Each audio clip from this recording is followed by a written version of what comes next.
BJP கட்சி, பரதேசி கட்சி, பண்டாரம் கட்சின்னு சொல்லிட்டு ராஜ்நாத் சிங்கை கூட்டின்னு வந்துட்டு வீட்டுல மேல ஏற்றி வச்சுக்கிட்டு ஆஹா ஹோகோ கருணாநிதியை பாட வச்சு பட்டம் வாங்கிட்டு மெடல் வாங்கிட்டு போறாங்க. மற்றவங்க சும்மா இருப்பாங்களா? கூட்டணியில் வச்சு பிஜேபி கட்சியை தோக்கடிக்கணும்னு சொல்லி போட்டு ராகுல் காந்தி பிரைம் மினிஸ்டர் ஆக சொல்லிட்டு ஊரெல்லாம் தூக்கி போட்டு இன்னைக்கு அந்த ராஜ்நாத் சிங்கை கூட்டு வந்து அங்க வச்சு நடத்தினா எப்படி மற்ற கட்சிக்காரன் ஏத்துக்குவான்? உன் கட்சி கூட்டணி தாக்குமா? அதான் சின்ன பசங்க கிட்ட கொடுத்தாருன்னா இப்படிதான் இருக்கும். அண்ணா பிறந்த நாள்ல அண்ணா எல்லாம் தமிழ்நாடு நல்லா படிக்கணும், அறிவாளிகள் இருக்க வேண்டும் என்ற கனவு கண்டார். இயக்கத்தை உருவாக்கினார். குடும்ப அரசியல் கூடாது என்று சொன்னார். ஆனால் இந்த குடும்ப அரசியல் எல்லோரும் நம்முடைய குடும்பம் என்று சொன்னார். ஆனா கருணாநிதி வந்த பிறகுன்னா தான் குடும்பம் தான் குடும்பம்னு சொல்லிட்டார். இன்னைக்கு என்ன பிரச்சனை பாத்துங்க. துரைமுருகனுக்கு அவங்களும் என்ன நடக்குது? ஸ்டாலின் வெளிநாட்டுக்கு போனாரு, பணம் கொண்டு வரேன்னு சொன்னாரு. எவ்வளவு கொண்டு வந்தாரு? 10 பேர் பேட்டியில் சொல்றாரு 7400 கோடியை சொல்லி இருக்கிறார். ஏன் நம்ம எடப்பாடி பழனிசாமி அவர்கள் நடத்தும் போது பல லட்சம் கோடிகளை வரத்துக்காக திட்டங்களை தீட்டி நம்முடைய அவர் போயிட்டு உலகம் சுற்றி மட்டும் இல்லாம அதற்கு பிறகு நம்முடைய உலக தொழிலாளர் இயக்கத்தில் முதலீட்டு விழா நடத்தினார் எடப்பாடி பழனிசாமி அவர்கள். எவ்வளவு லட்சங்கள் பணங்களை கொண்டு வருவதற்கு திட்டங்களை கொண்டு வந்தார். இன்னைக்கு நம்ம போச்சப்பட்ட பருப்பொருள் பாக்குறோம்ல, ஓலோ கம்பெனி அது யார் கொண்டு வந்தது? எடப்பாடி பழனிசாமி அவர்கள் கொண்டு வந்தார்கள். அதே நேரத்தில் பல இடத்துல ஒசூர்ல பாத்தீங்கன்னாக்க நம்ம ஊரை பத்தி பேசுறோம், வெளியூர்ல இருக்கிறத விட்டோம், நம்ம ஊரே பாக்குறோம். டாடா கம்பெனி 60,000 பேருக்கு வேலை கொடுக்கறதுக்கு கொண்டு ஒசூர் கொண்டு வந்திருக்குது. யாரு கொண்டு வந்தாரு? எடப்பாடி பழனிசாமி அவர்கள் கொண்டு வந்தார்கள். அதே நேரத்தில் ஒரு ஏரோட்ராம் கொண்டு வரணும், நிலையம் கொண்டு வருவதற்காக விமானம் கொண்டு வருவதற்காக திட்டங்களை போட்ட எடப்பாடி பழனிசாமி அதை சட்டமன்றத்தில் ஸ்டாலின் சொல்றாரு நான் கொண்டு வந்தேன். இதுவரையில மத்திய அரசுக்கு அனுப்பவே இல்லை. மத்திய அரசு பல நாடுகள் கேள்வி கேட்டாங்க, நாங்களும் கேட்டோம்.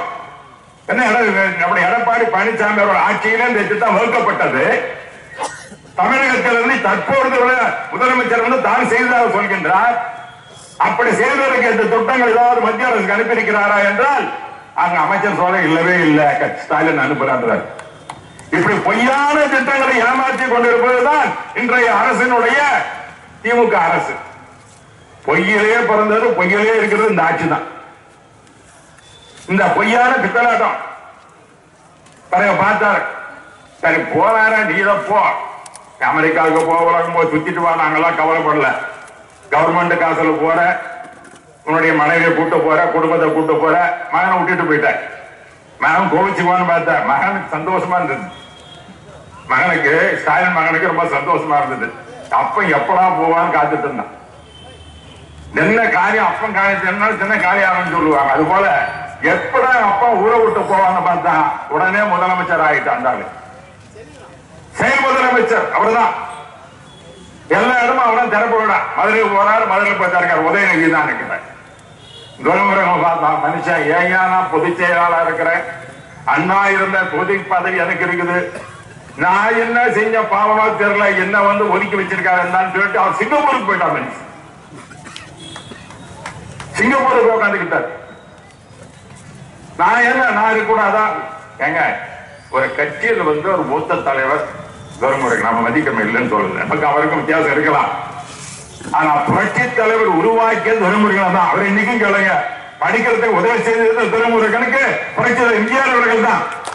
அது மட்டும் இல்ல, கருணாநிதியினுடைய மருமகன் முரசொலி மாணவருக்கும் படிக்கிறதுக்கு பணம் கொடுத்தவர் புரட்சி எம்ஜிஆர் அவர்கள் தான். அதேவேளை அவருக்கு கஷ்டப்பட குடும்பம் கருணாநிதி கஷ்டப்படும் போது எங்கள் தாங்க அந்த பணத்தை எடுத்து தன்னுடைய பணமே வேண்டாம்னு சொல்லி இலவசமாக நடித்த இந்த பணத்தை கொடுத்ததும் கருணாநிதி கொடுத்ததற்கு புரட்சி எம்ஜிஆர் அவர்கள் தான். இப்படி இருக்கிற அந்த துரைமுருகன் சொல்றாரு, நான் கஷ்டப்பட்டேன் செஞ்சேன், நீ பொதுச் செயலாளர் பதிவு நல்லா இருக்க, என்ன ஒதுக்கி போட்டு மகனை கொண்டு பாக்குறாரு. உதயநிதி அது இன்ப நிதி, அடுத்தது ஒண்ணு இருக்குது. இதெல்லாம் நிதிங்களே, கருணாநிதி, உதயநிதி, இன்ப நிதி. இந்த நிதிக்கெல்லாம் யாரு காரணம்? இன்னைக்கு ஆள்ற ஸ்டாலின் இருக்கிறாரு. சொன்னாரு, அவங்க அப்பா சொன்னாரு, என்ன சொன்னாருன்னா, தன் மகனுக்கு ஸ்டாலின் என்ற பெயர் வைத்திருக்கிறேன். இதற்கு தெரியுமா, ரஷ்யாவிலே புரட்சி ஏற்பட்டது, ஏழைகளுக்காக ஒரு மாபெரும் புரட்சி ஏற்பட்டது. அந்த புரட்சி நடந்த ஸ்டாலின் அவர்கள். இந்த ஸ்டாலின் இல்ல, அந்த ஸ்டாலின் நான் சொல்றேன், ரஷ்யாவில் இருக்கிற ஸ்டாலின் சொல்றேன். ஆகவே என் மகனுடைய பெயர், நான் உண்மையான கம்யூனிஸ்ட் எங்க குடும்பம் தான், ஆகவே என்னோட மகனுக்கு அந்த பெயர் வைக்கிறேன்னு சொன்னார். பெயர் வச்சாரு இல்ல, பெயர் வச்சு ஆட்சிக்கு வந்துட்டாரு இல்ல. ஆட்சிக்கு வந்து என்ன செய்யறாரு அவரு, நானும் முடி வச்சுட்டு இருக்கேன், என் தலைவருக்கு இருக்குது, ஒவ்வொருத்தருக்கும் ஒரு முடிவு இருக்கும். அதுக்கு எனக்கு கொட்டி போய் எனக்கு வயிற்று தலை கொஞ்சம் இருக்குது, அதுக்கு எனக்கு டோப்பாவை வச்சுக்க முடியும், இருக்கிறதாலே அப்படி பார்க்க முடியும். அதுக்கு ஏதோ புதுசா நம்ம மேக்கப் போட்டுக்கிட்டு இது பண்ணி இதெல்லாம் மக்கள் ஏமாந்துருவாங்களா? உங்க அப்பா வந்தா உங்க அப்பா கடைசியோட உங்க அப்பா எப்படி இருந்தது உனக்கும் அப்படிதான் இருக்கும். அப்பனுக்கு வந்தா பிள்ளைங்க இருக்கும். அப்படியே எங்க அப்பாவுக்கும் வலிக்கத்தல, எனக்கும் வலிக்கத்தல தான். இதை மறைச்சு வச்சுக்கிட்டு என்ன பண்றது?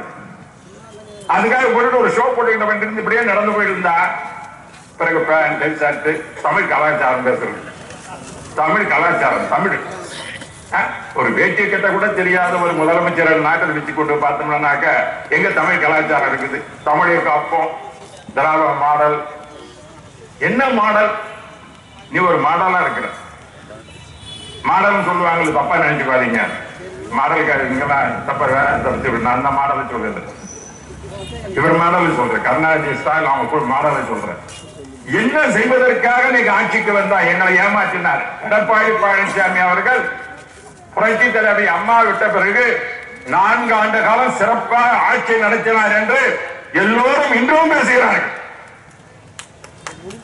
கொரோனா வந்த நேரத்தில் பாத்தீங்கன்னா நம்ம உயிர் இருக்குமா இல்லையா கஷ்டப்பட்டோம். நம்ம உயிரை காப்பாற்றுவது நம்முடைய எடப்பாடி பழனிசாமி அவர்கள். மத்திய ஆட்சி உதவி செய்தது, அது குறை சொல்லவில்லை. ஆனால் களத்திலே நின்று தமிழக மக்கள் உயிரை காப்பாற்ற வேண்டும் என்று தன் உயிரை பணம் வைத்து 2 ஆண்டு காலம் தன் உயிரை பணம் வைத்து தமிழ் மக்களை காத்தவர் எடப்பாடி பழனிசாமி அவர்கள். மறுக்க முடியுமா? நீ பார்லிமெண்ட்ல பேசும்போது என்ன பேசணும், ஒரு வார்த்தை சொல்றேன் பாருங்க. Sir, may I say, even at the point of being misunderstood that the very term national integration is contradiction in terms. People integrated become a nation. Where is the necessary for the integration? அதாவது India ஏகமுகமும் கொண்டதல்ல, பல்வேறு கலாச்சார மொழி வேறுபாடுகளை கொண்ட ஒரு சமஷ்டி அமைப்பு என்பதை அண்ணா அவர்கள் பார்லிமெண்டில் பேசினார். சொன்னார், தமிழ்நாட்டுக்கு தன பெருமை உண்டு. ஒரு நாடு என்றால் மொழி, அதுதான் முக்கியம். தமிழ் மொழி, தமிழ் இனம் இந்தியாவா இருக்கலாம், இந்தியாவில் உபகண்டம் தான். தெலுங்கு பேசுகின்ற மக்களுக்கு தெலுங்கு அவங்களுக்கு வேண்டிய ஆந்திரா இருக்குது, தெலுங்கானா இருக்குது, அவங்க பெருமைப்படுறாங்க நம்முடைய தெலுங்கு மொழி இருக்கு, வர ஆட்சிப்படியா இருக்குது. நீங்க போன கன்னடம், பெங்களூர், நம்ம ஊருக்கு போன நம்ம கன்னட மொழி, அங்க இன்னொன்னு சொல்றாங்க, கன்னட மொழி கட்டாயம் படிக்கணும்ன்றாங்க அங்க. அதே கேரளா கூட மலையாள மொழி, மகாராஷ்டிரா கூட நம்முடைய பஞ்சாபுக்கு போன பஞ்சாபு மொழி, ஒரிசாவில் மொழி. இந்த எங்க போனாலும் அந்தந்த மொழி கலாச்சாரத்தை காப்பதற்காக அந்த பகுதி மக்கள் பாடுபட்டுக் கொண்டிருக்கின்றார்கள். ஏக இந்தியா என்பது இந்தியா என்று சொன்னாலும் ஏக இந்தியா என்பது ஏகமாக ஒருவரே வைத்துக் கொள்வதற்காக இருக்க முடியாது. பல கலாச்சாரத்தை காப்பதற்காக, நம்முடைய இனத்தக்க தமிழ் மொழியை காப்பதற்காக, தெலுங்கு மொழியை காப்பதற்காக, கன்னட மொழியை காப்பதற்காக, மலையாள மொழியை காப்பதற்காக, அதே போல வங்காள மொழி, ஒரிசா, இந்த மொழிகளை காப்பாற்ற வேண்டும். புரட்சி நம்முடைய பேர அண்ணா அவர்கள் நாடாளுமன்றம் பேசும்போது சொன்னார்கள், இத்தனை மொழிகளையும் ஆட்சி மொழியா, மத்திய ஆட்சி மொழியாக்க வேண்டும் என குரல் கொடுத்தது அண்ணாவின் வெளிவந்த அனைத்து இந்திய அண்ணா திராவிட முன்னேற்ற கழகம். புரட்சி தலைவி அம்மா அவர்கள் ஆட்சிக்கு வந்து 1993ஆம் ஆண்டு, அப்பொழுது செயற்குழு கூடுதல் சென்னையிலே சொன்னார்கள், அம்மா அண்ணாவின் வழி என்ன கனவு கண்டாரோ தமிழை இந்தியாவுடைய ஆட்சி மொழியை ஆக்க வேண்டும் என்று குரல் கொடுத்தவர் புரட்சி தலைவி அம்மா அவர்கள். மறந்துவிடக் கூடாது. கருணாநிதி அன்னைக்கு கூட பேசல, பிறகு முரசொலி மலை திருச்சியில் வச்சு அடுத்த பிறகு 1 வருஷம் கழிச்சு தீர்மானம் போடுறாரு. ஆகவே அண்ணா திமுக அண்ணாவின் வழியில் அண்ணாவின் பேரை விருப்பத்தின் காரணமாக அண்ணாவுடைய பிறந்த நாளை பேசுகின்றோம். நம் தமிழ் மொழியை இந்தியாவுடைய ஆட்சி மொழி ஆக்க வேண்டும் என்பது இதுதான் நம்முடைய கொள்கை. ஏன் இந்தி மட்டும்தான் நாட்டில் இருக்கணுமா? பிறகு நீட் எக்ஸாம் வச்சுட்டாங்க. அது நீட்டிக்கிட்டே போகுது, எங்க போகுதுன்னு தெரிய மாட்டேங்குது. நீட் எக்ஸாம் வச்சு பாத்தீங்கன்னா எல்லாம் ஊழல். அதுல பாத்தீங்கன்னா சுப்ரீம் கோர்ட் வரல போயிடுச்சு. சுப்ரீம் கோர்ட் வரல போயிடாலும் அங்கிருந்து நீட் எக்ஸாம் பர்கூர்ல இருந்து சுப்ரீம் கோர்ட் வரல போதப்பா. இப்ப அந்த அளவுக்கு ஊழல். ஆகவே ஏக இந்தியான்னு வச்சுக்கிட்டு ஒரு மொழி கொள்கை இது மேல வச்சுக்கிட்டு கொண்டாங்க அந்த நாடு உருப்படி ஆகாது.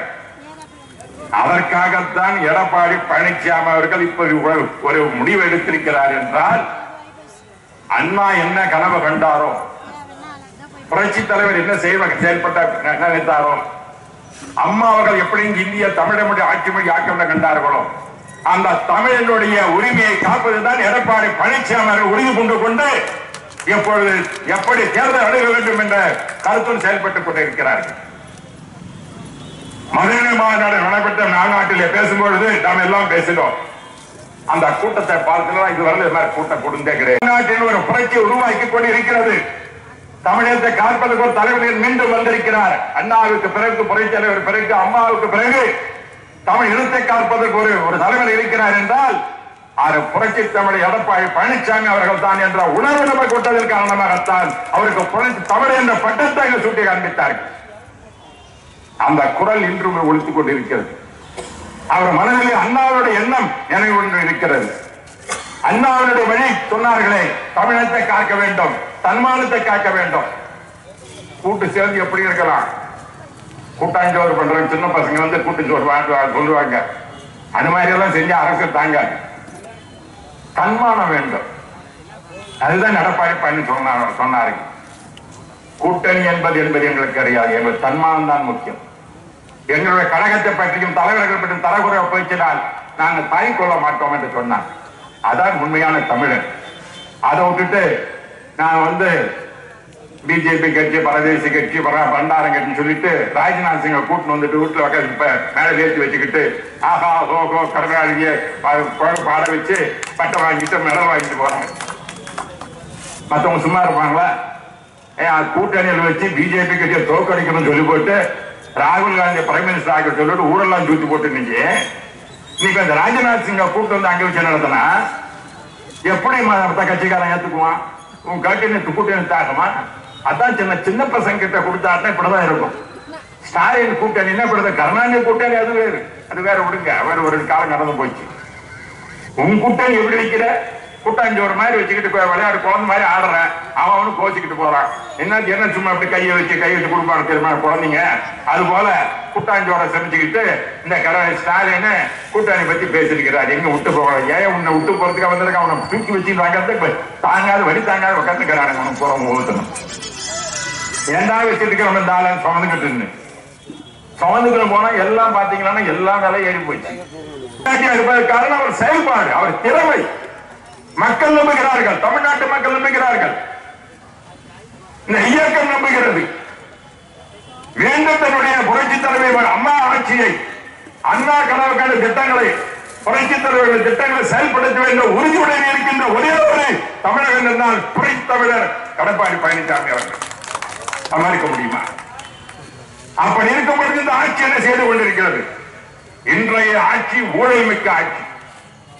ஊழலை ஒழிப்போம் என்று சொல்லிவிட்டு ஆட்சிக்கு வந்தாரு. ஊழலே பார்த்தீங்கன்னா ஊழல் யாருகிட்ட போய் கேளுங்க. முதல்ல ரயில் ஏறினா உடனே சொல்றான், எங்க திரும்ப எடப்பாடி பழனிசாமி ஆட்சிக்கு வந்து சொல்லுங்க, எல்லாம் கொஞ்சம் திரும்ப எலெக்ஷன் தான் நல்லா இருக்கும் போது தெரியுதுன்றோம். எப்படி வந்தாலும் மாறணும். எப்படியாவது அவர் செய்திப்பட்டா எங்களுக்கு தெரியுது. இந்த திமுக தெரியாதனமா ஓட்டோ போட்டாங்க. ஓட்டோ போட்டோ பாத்தீங்கன்னா கடைசியில் எல்லாம் விலைவாசி ஏறி போச்சு. எங்க பாரு என்ன வீட்டுக்கு வரி ஏற்றிட்டாங்க. பஸ்ல ஏறி பஸ்ல அதே பெட்ரோல் டீசல் குறைக்கல. பஸ்ல இது ஏறிட்டாங்க. எலக்ட்ரிசிட்டி போது வருது. மெட்ராஸ்ல பாத்தீங்கன்னா முந்தா நாள் ஒரு ராத்திரி கூட கரண்ட் இல்லப்பா. திமுக ஆட்சிக்கு வந்தா கரண்ட் இல்லாத ஒரு ஆட்சின்னா இதுதான். கரண்ட் ஷாக் அடிக்கும். நீ கரண்ட் வழி ஷாக் அடிக்கும் போது உங்களுக்கு. அதுதான் சொன்னார். ஒரு முறை பாத்தீங்கன்னா ஆற்காடு வீராசாமி சொன்னார். அவர் மின்சார அமைச்சரா இருந்தார். என்ன சொன்னார்னா, இந்த மின்சாரம் பிரச்சனை வந்தாலே இந்த மின்சார பிரச்சனை திமுக ஒழிஞ்சே போடுனார், ஆட்சியோ போகும்னார். அது போல இன்னைக்கு ஒரு நாள் அங்க மின்சாரத்துறை அமைச்சராக போன அவர் கொஞ்ச நாள் ஜெயிலில் உட்காந்துக்கிறார் ஒரு ஆள் போய். நான் இப்ப சின்ன பையனா இருந்து கூட இருக்கும் போது பாத்தீங்கன்னா கரூர்ல கூட சுத்தி இருந்தாரு. அதுக்காக குறை சொல்ல, அரசியல் யாரெல்லாம் முன்னுக்கு வரலாம். அண்ணா திமுகவில திமுகவில இருந்து முதல்ல அதிமுகவில இருந்து திமுக பிறகு கடைசி நேரத்தில் 2000 அண்ணா திமுக சேர்ந்த ஒரு மனுஷன். நான் எம்பி அங்க போய் நின்றேன். அம்மா இங்க பர்கூர் எம்எல்ஏ இருந்தா 2009 சொன்னாங்க, நீ இப்ப கரூருக்கு போ. அம்மா கிட்ட கட்டளை ஏற்றுக்கொள்ள வந்தார். பர்கூர் நான் சொந்த தொகுதி தான். 2 முறை எம்எல்ஏ ஆக்கினீங்க. என்ன இங்க அமைச்சராக இருந்தேன். பார்லிமெண்ட் நிற்கும் போது கூட 1999 பாத்தீங்கன்னா நான் வெற்றி பெற விட்டா கூட பர்கூர் தொகுதியில் 20,000 ஓட்டு எனக்கு அதிகமாக கிடைக்கும். பர்கூர் தொகுதியில் தான். பாலக்கோடு தொகுதியில் 2,000 ஓட்டு அதிகம். காவேரி பேரத்தில் மைனஸ், அது மைனஸ் தான் ஆகும். என்ன பண்றது அங்க மைனஸ். கிருஷ்ணகிரியில மைனஸ், இவங்க ஒரு மொசூர்ல மைனஸ், ஆனா தலையிலும் மைனஸ். ஆனா எனக்கு கிடைச்சது இந்த பர்கூர் தொகுதி. பர்கூர் தொகுதியான அந்த பிறந்த பகுதியிலே மக்கள் இரட்டை இலை என்றால் மறவாமல் அப்பொழுது வாக்களித்தவர்கள் தான் இந்த தொகுதி மக்கள் என்று மறந்துவிடக்கூடாது. இந்த தொகுதியில் இருப்பதற்கு பணியாற்ற வேண்டும் என்ற ஆசை இருந்தாலும் 12 காலமாக வனவாசம் சென்றது போல நான் கரூருக்கு சென்று விட்டேன். கரூருக்கு சென்று அங்கு சும்மா இருந்து விடவில்லை. அங்கு என்ன செய்ய வேண்டுமோ அம்மா கட்டளையிட்டா அதோடு செய்து காண்பித்தேன். அதோடு நல்ல ஒரு வாய்ப்பை தந்தார்கள், மத்திய அமைச்சராக்கினார்கள் என்று. நான் கரூர் வெற்றி பெற்ற கரூரில் ஓட்டு போட்டது எனக்காக ஓட்டு போட்டாங்க, ரெட்டாலைக்காக ஓட்டு போட்டாங்க, அம்மாக்காக ஓட்டு போட்டாங்க. அப்படி இந்த ஊரில் பிறந்தோம். அங்க போட்ட பிறகு மத்திய அமைச்சராக்கினார்கள் என்னை வாஜ்பாய் கவர்மெண்ட்ல. அப்பொழுது அந்த ரோடெல்லாம் கொண்டு வந்தோம். இந்தியாவுக்கு போற ரோடு கொண்டாது அனைத்து இந்திய அண்ணா திராவிட முன்னேற்ற கழகம். இந்த அண்ணா திமுக தொண்டு செய்வதற்காகத்தான் இருக்கும். அண்ணா சொன்னதை போல தொண்டு செய்வதற்காக வந்திருக்கிறோம், கொள்ளையடிப்பதற்காக அல்ல. சொல்வதற்கு காரணம் அண்ணா அவர்கள் பிறந்த நாளை நினைத்து பார்க்கின்றோம். தமிழ்நாட்டை முன்னேற்ற வேண்டும், தமிழ மக்களை முன்னேற்ற வேண்டும், தமிழ் இனத்தை முன்னேற்ற வேண்டும், தமிழ் மொழியை முன்னேற்ற வேண்டும் என்பதுதான். இந்தியாவிலே தமிழகம் தான் முதல்வராக இருக்க வேண்டும் என்று நான் பார்க்கிறேன். இப்ப சொல்றாரு இதோ ஸ்டாலின் சொல்லிட்டு இருக்கார், தமிழ்நாடு திராவிட மாடல் பெரிய மாடலா இருக்குதுன்னு. நம்முடைய எடப்பாடி ஆட்சி காலத்தில் அம்மாவுக்கு பல திட்டங்கள் இருந்தது. அம்மா கேண்டீன் பாத்தீங்க, அம்மா மருத்துவம் பாத்தீங்க, தாலிக்கு தங்கம் பாத்தீங்க, பிறகு படிக்கிறது எல்லாம் நல்லா படிக்கணுன்றதுக்காக அம்மா பெண்களுக்கு மட்டும் சைக்கிள் எல்லாம் ஆண்களுக்கு கொடுத்தாங்க. அதே போல லேப்டாப் கொடுத்தாங்க. இப்படி எல்லாம் செஞ்சாங்க. இன்னைக்கு திமுக எது நடக்குதா? கல்வி எதை சொன்னா கல்வி இருந்தா அப்படி இருக்கிற எது சொல்றேன்னா அந்த நிலையில் இருக்கும்போது தமிழகம் அந்த அளவுக்கு வளர்ச்சி கண்டை இருந்து கொண்டிருந்தது. ஆனால் நான் இன்னைக்கு பாராளுமன்ற உறுப்பினராக இருக்கிறேன். எடப்பாடி பழனிசாமி அவர்கள் எனக்கு ஒரு வாய்ப்பை தந்து மீண்டும் நாடாளுமன்றத்திற்கு அனுப்பி வைத்து நான் பணியாற்றிக் கொண்டிருக்கிறேன். அதோடு பல கமிட்டியுடைய சேர்மனாக இருக்கிறேன் பல பார்லிமெண்ட்ல. நான் இந்தியா முழுவதும் சுற்றுப்பயணம் சொல்லிக் கொண்டிருப்பவன். நான் நீங்க பர்கூர் அடிக்கடி பார்க்கணும், என்னன்னா தமிழர் ஆலயக்காரன் சொல்லிட்டு இருப்பீங்க. நான் சத்தீஸ்கருக்கும் போறேன், ஸ்ரீநகருக்கும் போன மாசம் ஒரு கமிட்டி மீட்டிங் போயிருந்தேன் சேர்மனா. அதுக்கு பிறகு பாத்தீங்கன்னாக்க மகாராஷ்டிராவுக்கு போக, இது மாதிரி போயிட்டே இருக்க வேண்டியிருக்கு. கமிட்டியின் சேர்மனுக்கும் நான் போக வேண்டிய கட்டாயம் இருக்கிறது. அப்பொழுது பல மாநிலங்கள் பார்க்கின்றோம் என்ன வளர்ச்சியில் இருக்கிறது என்று.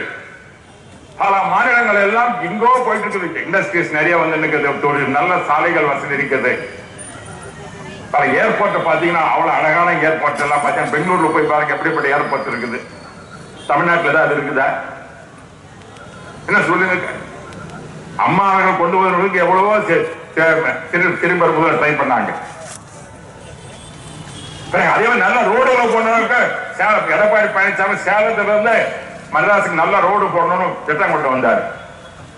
அப்படி வரும்போது என்ன ஆகும்? உளுந்தூர்பேட்டை வழியா எல்லாரும் வர வேண்டியது. நமக்கு கன்னியாகுமரியிலிருந்து சென்னை நோக்கி வருவதற்கு ஒரே சாலை இருந்தா முடியுமா? அதற்காக தான் அழகான ஒரு சேலத்தில் இருந்து போட்டாக்க திருவண்ணாமலை வழியாக நம்ம சிங்காரப்பேட்டை வழியா தான் போகுது. அப்படி வழியா நல்ல ஒரு சாலையை சென்னைக்கு போட்டால் இந்த கோயம்புத்தூர் சேலம் இந்த பகுதியில் மக்களுக்கெல்லாம் தருமபுரி மக்களுக்கெல்லாம் இது ஈஸியா அது மாதிரி போறது திட்டம் போட்டாங்க. அதை கெடுத்து குட்டிச்சோறு ஆக்குனது இந்த திராவிட முன்னேற்ற கழகம். இன்னைக்கு வேறு போறாரு. ஆமா அந்த திட்டம் கொண்டு வரலான்னு. பரந்தூர்ல அதே மாதிரி ஏற்பாடு வருது, நாம தான் முயற்சி செய்தோம். அப்ப போராட்டம் நடத்துறாங்க. எந்த திட்டத்தை கொண்டு வந்தாலும் திமுக வரக்கூடாது கருத்து. இந்த வீடியோ உங்களுக்கு பிடிச்சிருந்தா ப்ளீஸ் லைக் அண்ட் ஷேர் பண்ணுங்க. மறக்காம எங்க சேனலை சப்ஸ்கிரைபும் பண்ணுங்க.